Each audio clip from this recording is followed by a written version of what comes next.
இலங்கை தமிழர் மத்தியில் நவீன ஓவியத்தை பிரபலப்படுத்திய மார்க்கு அவர்களின் கலைப்படைப்புகளை ஒன்று திரட்டி மக்கள் மத்தியில் கொண்டு சேர்க்கும் காண்பிய காட்சி இன்றைய தினம் வியாழக்கிழமை மன்னாரில் ஆரம்பமாகியுள்ளது. மன்னார் வயல்வீதி சின்னக்கடை என்ற இடத்தில் எதிர்வரும் 16ஆம் தேதி மாலை 5 மணி வரை குறித்த கண்காட்சி இடம்பெறும். மார்க்கு அவர்களின் மாணவர்கள் மற்றும் குடும்பத்தார் இணைந்து குறித்த காண்பிய காட்சியை ஏற்பாடு செய்திருந்த நிலையில் மார்க்கு அவர்களினால் உருவாக்கப்பட்ட 100க்கு அதிகமான கலைப்படைப்புகள் மக்கள் பார்வைக்காக காட்சிப்படுத்தப்பட்டுள்ளது. எனவே குறித்த கண்காட்சியை அனைவரும் வருகை தந்து பார்வையிடுமாறு ஏற்பாட்டு குழுவினர் கோரிக்கை விடுத்துள்ளனர்.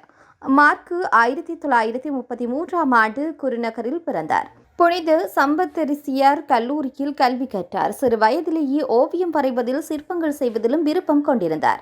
தன்னுடைய ஆரம்ப ஓவிய பயிற்சி ஓவியர் எஸ். பெனடிக்ட் அவர்களிடம் பெற்றுக்கொண்டார். பின்னர் 1953இல் கொழும்பு நுண்கலை கல்லூரியில் இணைந்து 5 வருடங்கள் பயின்று பட்டம் பெற்றார்.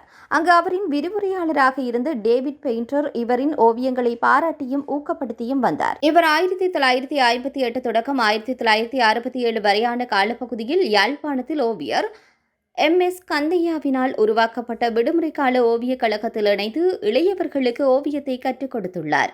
ஆரம்பத்தில் பருத்தித்துறை ஹார்ட்லிக் கல்லூரியிலும் பின்னர் கொக்குவில் இந்து கல்லூரியிலும் ஓவிய ஆசிரியராக பணியாற்றினார். அத்துடன் 1960களின் இறுதியில் இயங்காது போன விடுமுறை ஓவிய கழகத்தை 1980களின் மத்தியில் வீட்டில் உருவாக்கியிருந்த ஓவிய கூடத்தில் ஆரம்பித்து இடம்பெயர்ந்து வன்னியிலும் மன்னாரிலும் வாழ்ந்த காலத்திலும் தொடர்ந்து நூற்றுக்கணக்கானவர்களுக்கு ஆசானாக திகழ்ந்தார்.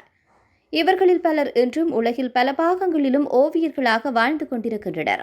1998இல் மன்னாருக்கு குடும்பத்துடன் இடம்பெயர்ந்தார். உடல்நலக் குறைபாடு ஏற்பட்டதன் காரணமாக கை கால்களில் செயலிழப்பு ஏற்பட்டிருந்தது. கைகளுக்கு கொடுக்கப்பட்ட உடல் பயிற்சிகளின் மூலம் மீண்டும் கைகள் பலம் பெற மீண்டும் ஓவியங்கள் படிக்க தொடங்கினார்.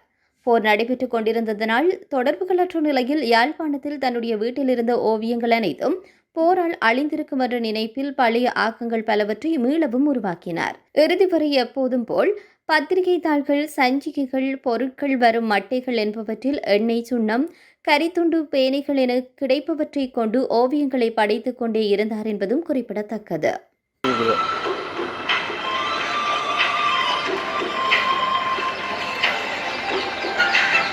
தொடர்ச்சியாக 2 நாட்கள் இங்கு கடுமையாக உழைத்துக் கொண்டிருக்கின்ற தொண்டர்கள் மற்றும் நலன் விரும்பிகளையும் நிகழ்நிலையில் இந்த நிகழ்வை கண்டு கொண்டிருக்கின்ற புலம்பெயர் உறவுகள் மற்றும் உள்நாட்டு அன்பர்களையும் இந்த நிகழ்ச்சிக்கு அன்புடன் வரவேற்கின்றேன்.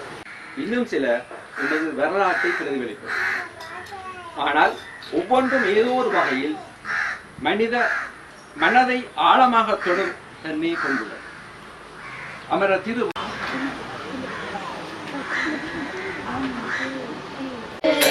நாங்கள் வாழ வேண்டும் இந்த பூமியில் கூடுதட்டி இயற்கை மகிழ்ந்திட வாழ்வினையாகி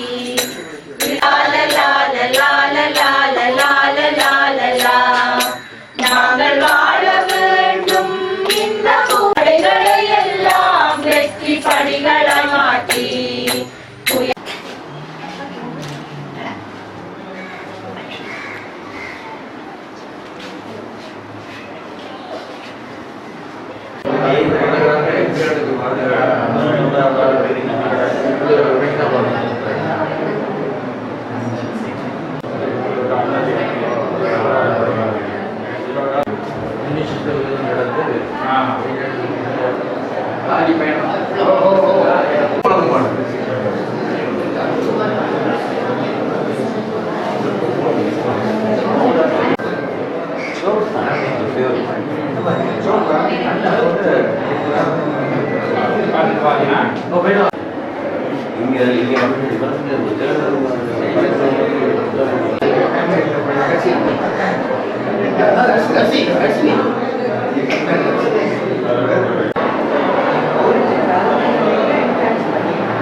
மாட்குவின் கலை அம்பலம் என்ற இந்த கண்காட்சியை நாங்கள் நீண்ட காலத்துக்கு பிறகு மாட்கு மாட்குன்னு சொல்லப்படுற நாங்கள் மாட்கு மாஸ்டர் என்று அழைக்கிற அந்த ஓவியரும் ஆசானுமாக இருந்த ஒரு கலைஞருக்காக செய்து கொண்டிருக்கிறோம்.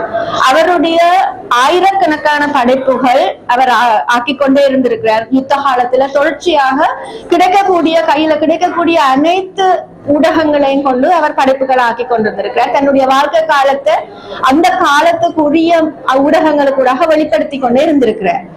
ஆனால் யுத்தத்தால இடம்பெயர்ந்து அவர் குடும்பத்தோட வன்னிக்கு போய் மன்னாருக்கு வந்ததுக்கு பிறகு நாங்கள் அவர் தொடர்ச்சியாக அவரிடம் கற்ற மாணவர்கள் வேற இடங்களுக்கு சிதறி போன பிறகு ஒரு நீண்ட இடைவெளி அவருடைய கலைப்படைப்புகள் இருக்கிறது. அதை வெளிப்படுத்துறதுக்கு முடியாமல் இடையில நடந்து நாங்கள் ஒரு 3 வருஷத்துக்கு முதல் குடும்பத்தவர்களும் மாணவர்கள் சிலரும் இணைந்து இந்த முன்னெடுப்பை தயார்படுத்த துவங்கிக்குள்ள நிறைய அன்பர்களிடம் இருந்து அவருடைய பழைய ஓவியங்களும் கிடைச்சிருக்குது.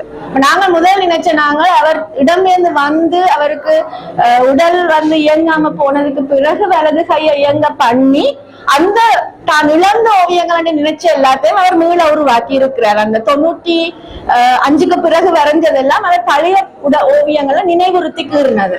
ஆனா பிறகு யாழ்ப்பாணத்துல போறதெல்லாம் முடிஞ்சு எங்களுக்கு போகக்கூடியதா இருக்கக்குள்ள பழைய ஓவியங்களும் எல்லாமே கிடைச்சிருக்கு. நிறைய இழந்தாச்சு, நிறைய கிடைச்சிருக்கு. அப்ப எல்லாத்துலயும் இருந்து வேற காலப்பகுதிக்குரிய மிகச்சில ஓவியங்களை மட்டும் தெரிவு செய்து இந்த மன்னார்ல அவருடைய குடும்பம் வாழ்ந்து அவர் இறுதியாக நீங்கின அவருடைய சமாதி இருக்கிற இந்த ஊர்ல நாங்கள் இன்றைக்கு காட்சிப்படுத்தி இருக்கிறோம். அதோட முக்கியத்துவம் அவருடைய 3வது தலைமுறை இருக்கிறார்கள். இந்த முழு கலப்படைப்புகளுக்கு உரித்தானவர்கள் அவர்களுடைய கையில இந்த ஓவியங்களும் அதனுடைய முக்கியத்துவமும் போய் சேர வேண்டும் என்றது எங்கள் எல்லாருக்கும் இருக்கிற ஒரு விருப்பம். அதோட இந்த நாட்டுக்கும் முழு உலகத்துக்கும் அவருடைய படங்கள் வெளிப்படுத்தப்பட வேண்டும். அதனுடைய ஒரு வாயிலாகத்தான் நாங்கள் இந்த சின்ன கண்காட்சியை நடத்துறோம். இங்க 62 படங்கள் தான் நாங்க சட்டமிட்டு போட்டிருக்கிறோம். இன்னொரு 100 படங்கள் ஆல்பம் மாதிரி தயாரிச்சு வச்சிருக்கிறோம். ஆனால் இன்னும் நிறைய படங்கள் நாங்கள் எங்கள்கிட்ட இருக்கு சேகரிப்புல. அதே மாதிரி கிடைச்ச சிற்பங்கள் மட்டும்தான், சில சிற்பங்கள் மட்டும்தான் எஞ்சி இருக்கின்றன. அவை மட்டும்தான் காட்சிப்படுத்தப்பட்டிருக்கின்றன. அவர் கற்பித்த முறை, அவருடைய மாணவர்கள் எத்தனையோ திசையில இயங்கிக் கொண்டிருக்கிறது. அவர் ஓவியம் தாண்டி எங்களுக்கு கற்பித்த விழுமியங்கள், இதெல்லாமே ஒரு பெரும் வரலாறு. யுத்த காலத்துல நாங்கள் வாழ்ந்த அழிவுக்கு மத்தியில ஆக்கங்கள் செய்து கொண்டிருந்த எங்களோட வாழ்க்கையுடைய வரலாற்றை எழுதி கொண்டிருந்த ஒரு பெரிய ஒரு வரலாற்று ஆவணம் மார்க் மாஸ்டர். அவருடைய வரலாறு, அவருடைய கலைப்படைப்புகளை தொடர்றதன் மூலம் இளம் சந்ததிகளும் எதிர்காலமும் நிறைய கற்கிறதுக்கு இருக்குது. அது இங்க இருந்து ஆரம்பமாகும் என்று நான் நம்புறேன். மாட்குவின் கலையம்பலம் என்ற இந்த கண்காட்சி 13ஆம் தேதி மார்ச் மாதம் இன்றிலிருந்து ஞாயிற்றுக்கிழமை 16ஆம் தேதி வரைக்கும் மன்னாரில் நடைபெறும். இதை பார்த்து பயன்பெற வேண்டும் என்று நம்புகிறேன்.